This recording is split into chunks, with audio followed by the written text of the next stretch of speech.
what does a foster carer do when they haven't got any children? Put your hand in mine, follow me, let me waste your time, set up the...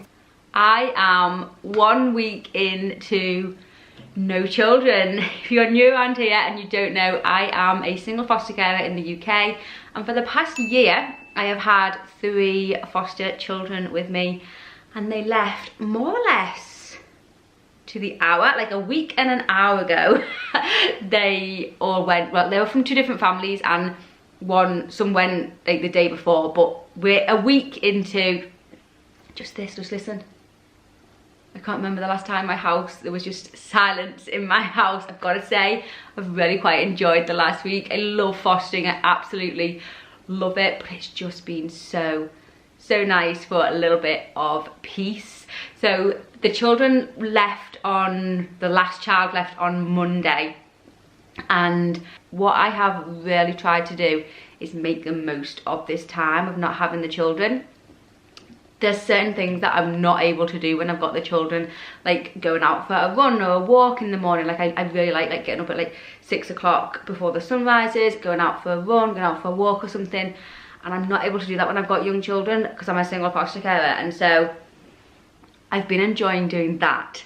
Fantastic. I've been absolutely loving it. It really helps me just for my head, just mentally, it really does me some good getting outside first thing in the morning. So I've been loving doing that. As soon as they left, it was kind of, we dropped all the kids. You can imagine, they accumulate, like kids have a lot of stuff. If you've got kids yourself, you know, kids just have a lot of stuff. And once I'd gathered up all the things and the kids had gone and taken all their stuff with them, we went through the whole house and just did a sweep through the whole house. There's one room that needs doing, actually, the back room. But other than that, swept through the whole house. I found like little bits of their things that I need to send on to them, like under chairs and things, just in weird and wonderful places around the house. But I just did a sweep through the house, a really good clean. We got a carpet cleaner to like give the carpets a really good clean. And the house is looking the best I've seen it for a long time, and there's just no toys around, and it's lovely as it is. Like I love them, you know, and it's fantastic having children around, and we really do. Like, this house has always been full of children and I absolutely love it, but oh, it's nice to have that bit of peace and quiet and that just complete tidiness whilst they've gone. So yeah, I've just been kind of like getting the house sorted, to be honest, and I'm not gonna take a big break from fostering. You can sort of like take a couple of weeks off, a couple of months off maybe if you want, but I decided that like last Monday I finished, had some things to sort out with the house. It was half term last week, so my son was off, Stephen was off school, so we just like spent a little bit of time together. So of course, like, that's harder to do when the younger children are around. Me and my 15-year-old son don't get to spend much sort of like one-on-one time. Like, we quite enjoy like watching movies together or like playing board games and things. We haven't been able to do that, so we haven't done that at the moment, but hopefully maybe tonight after school, Stephen's at school at the moment, we will, you know, get a board game or do something together.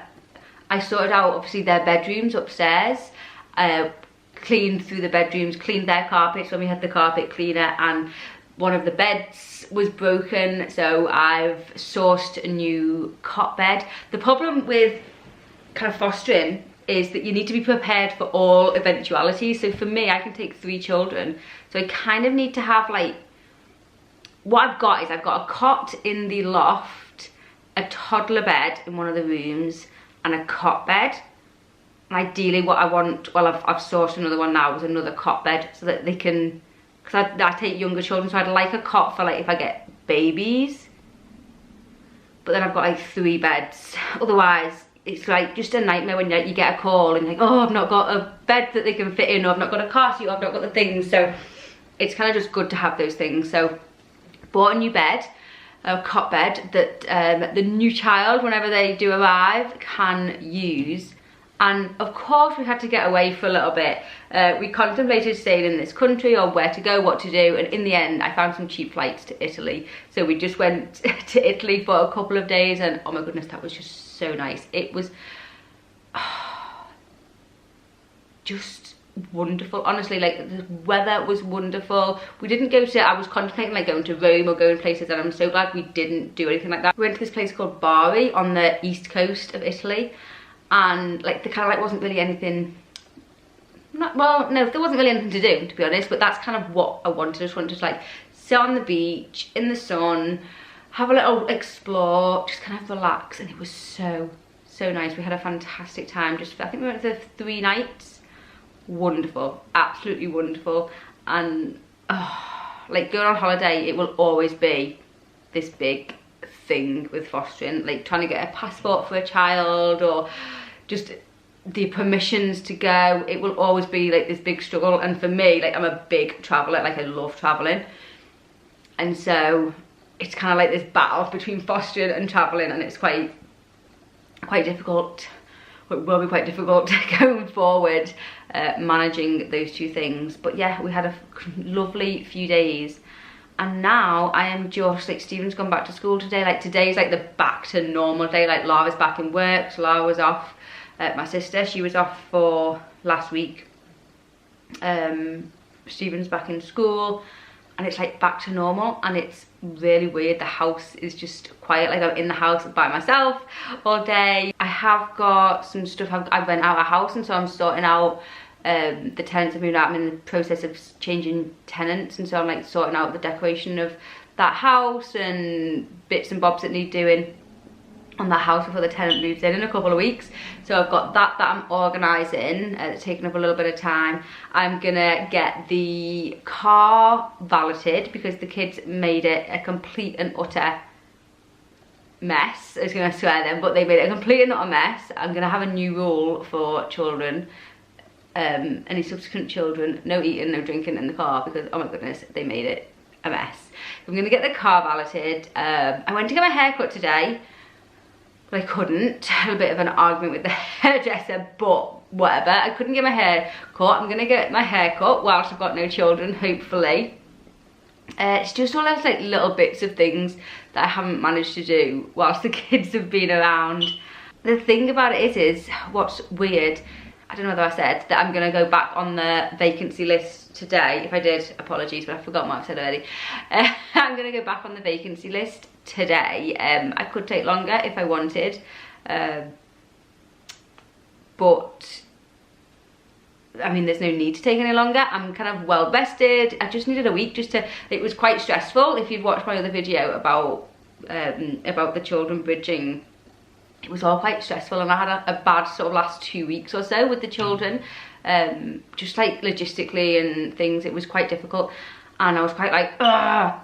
But honestly now it's like it's all forgotten. I just needed a week. I just need to like clean the house. It's kind of like really, I find that really like therapeutic, like clean the house, and then we just had a little trip, and so like I'm back ready to start again. So I've gone back on the vacancy list today, and I've actually just had a phone call just before I started recording about 2 children, which unfortunately it's not something that I could take on, so that's not happening, which is horrible. I hate saying no to these calls, but I think you've got to not think emotionally about it and think like realistically, are you the best person for these children? And I think in this occasion I wasn't the best person for them. So I'm getting calls. Ideally I would like 3 again, if I can get 3.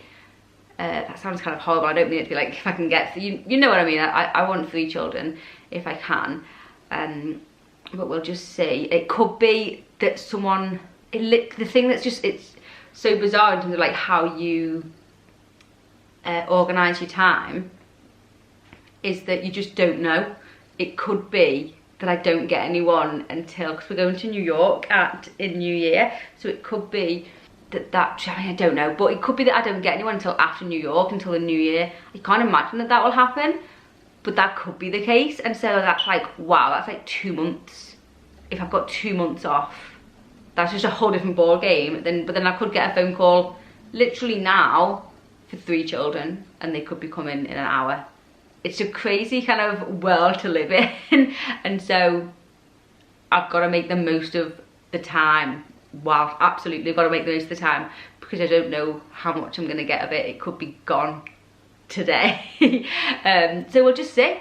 we'll just see what happens. I am excited for this kind of time, if I get time without children. I'm excited for different projects and things that I can do. I am kind of doing a bit of a relaunch of Green on Adventure, and some more stuff is coming soon, hopefully soon. Anyway, if I get like a child today, then it won't be coming soon because I'll be overwhelmed.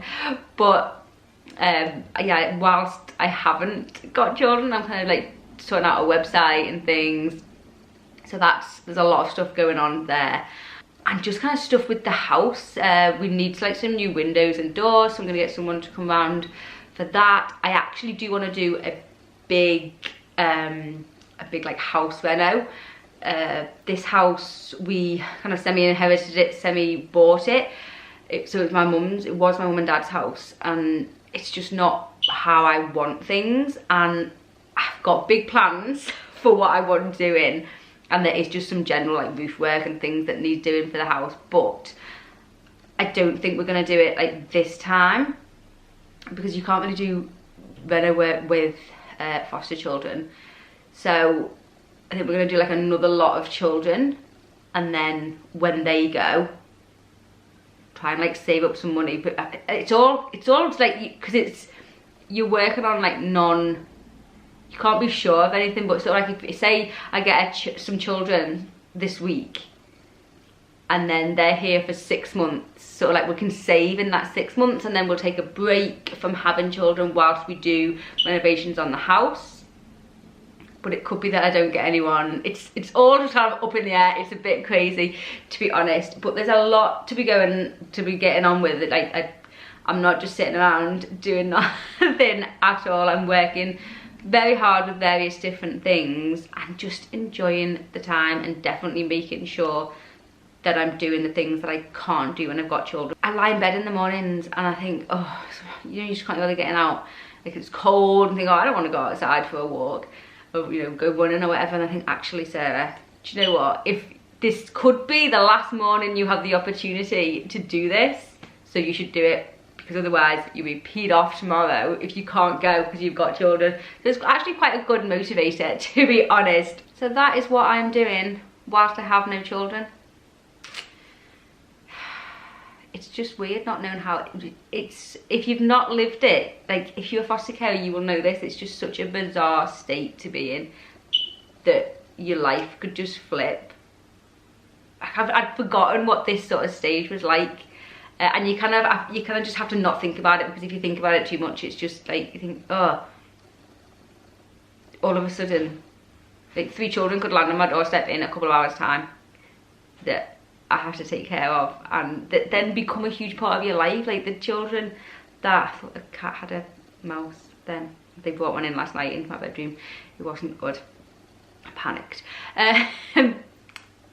Yeah, the children could just come into your lives, and like the children that have gone, like they'll forever like have a little piece of my heart. And there's children that could potentially just enter my life today that is the case. It's weird, it's really weird, but I'm just gonna enjoy the time. I'm gonna relax, get on with bits of work and things, just enjoy myself whilst I can. Being a foster carer is damn hard work, especially a solo foster carer. I'm doing it all on my own, and I have 3 children, young children. Like, that's hard, and I don't kind of feel bad in being like, oh, this is nice. I loved having those children with us, absolutely loved it. It was damn hard, but I absolutely loved it. But they've gone now, and I'm kind of not someone, I know people do get really emotional and upset about it, but I'm just kind of, I'm not like that, and maybe that makes me kind of really harsh, I don't know, but I'm just not like that. Like, they were here, I did everything I could for them whilst they were with me, and like I said, you know, they'll always have a little piece of my heart, those children, they really will. You know, but they've moved on, and they're in other places, and I'm gonna keep in touch with them if possible. But I'm certainly not gonna sit around crying about the fact that they've gone. I'm gonna enjoy my time child-free. So yeah, let me know what, if you are a foster carer, how do you, like, do you take a big long break in between placements? Do you just go straight back for it? Kind of how do you play it? I'd be interested to know how different people kind of do it differently, I suppose. But thank you so much for watching. Give the video a thumbs up if you enjoyed. Subscribe if you're new, and I will see you soon. Bye bye. Oh, right, I'm off for a walk in the sun. It's a glorious day. I couldn't do this last week. Well, actually I could last week. It was the week before. I couldn't. Summertime.